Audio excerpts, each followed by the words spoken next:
एक व्यक्ति काफ़ी दिनों से चिंतित चल रहा था, जिसके कारण वह काफ़ी चिड़चिड़ा तथा तनाव में रहने लगा था।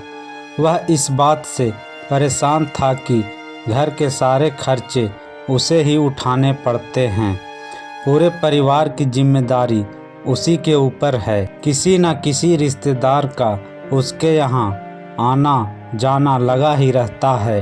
इन्हीं बातों को सोच सोच कर वह काफ़ी परेशान रहता था तथा बच्चों को अक्सर डांट देता था तथा अपनी पत्नी से भी ज़्यादातर उसका किसी न किसी बात पर झगड़ा चलता रहता था।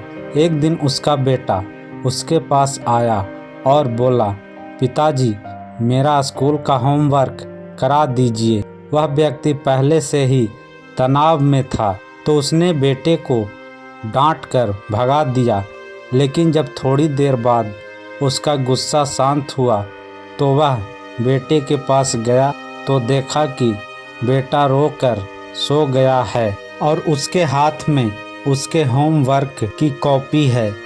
उसने कॉपी लेकर देखी और जैसे ही उसने कॉपी नीचे रखनी चाही, उसकी नज़र होमवर्क के टाइटल पर पड़ी। होमवर्क का टाइटल था, वे चीज़ें जो हमें शुरू में अच्छी नहीं लगती लेकिन बाद में वे अच्छी ही होती है। इस टाइटल पर बच्चे को एक पैराग्राफ लिखना था जो उसने लिख लिया था। उत्सुकतावश उसने बच्चे का लिखा पढ़ना शुरू किया।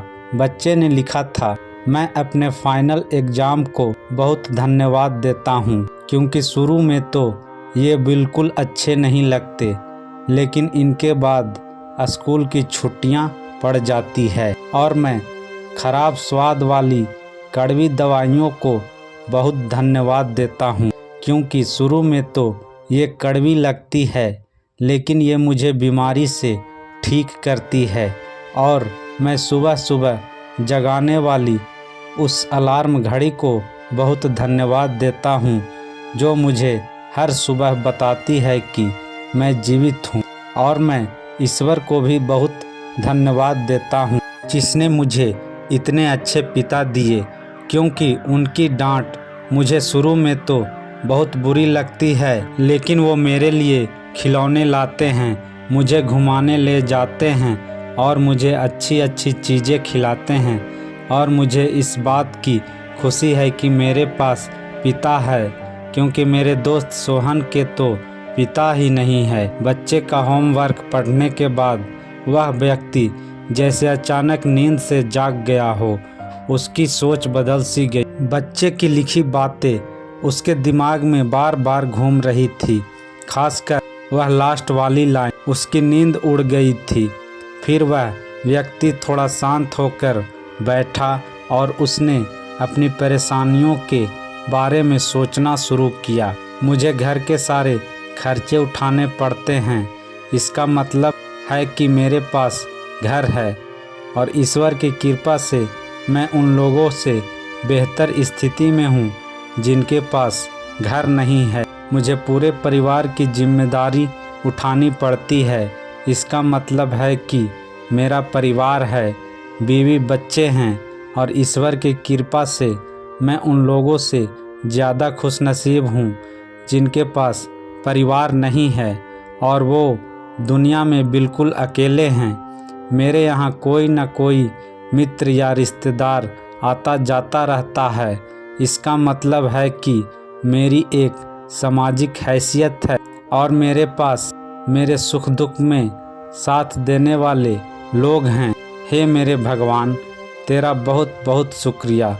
मुझे माफ़ करना, मैं तेरी कृपा को पहचान नहीं पाया। इसके बाद उसकी सोच एकदम से बदल गई। उसकी सारी परेशानी, सारी चिंता एकदम से जैसे ख़त्म हो गई। वह एकदम से बदल सा गया। वो अपने बेटे से लिपट गया, आँखों से आंसू बह रहे थे और मन ही मन अपने छोटे से बेटे से वो माफ़ी मांग रहा था। बेटे के माथे को चूमकर वो अपने बेटे को तथा ईश्वर को धन्यवाद देने लगा। हमारे सामने जो भी परेशानियां हैं, हम जब तक नकारात्मक नज़रिए से देखते रहेंगे तब तक हम परेशानियों से घिरे रहेंगे। लेकिन जैसे ही हम उन्हीं चीज़ों को, उन्हीं परिस्थितियों को सकारात्मक नज़रिए से देखेंगे, हमारी सोच एकदम से बदल जाएगी। हमारी सारी चिंताएं, सारी परेशानियां, सारे तनाव एकदम से ख़त्म हो जाएंगे और हमें मुश्किलों से निकलने के नए नए रास्ते दिखाई देने लगेंगे। ऐसी और अच्छी ज्ञानवर्धक कहानियों के लिए हमारे YouTube चैनल को ज़रूर सब्सक्राइब करें। धन्यवाद।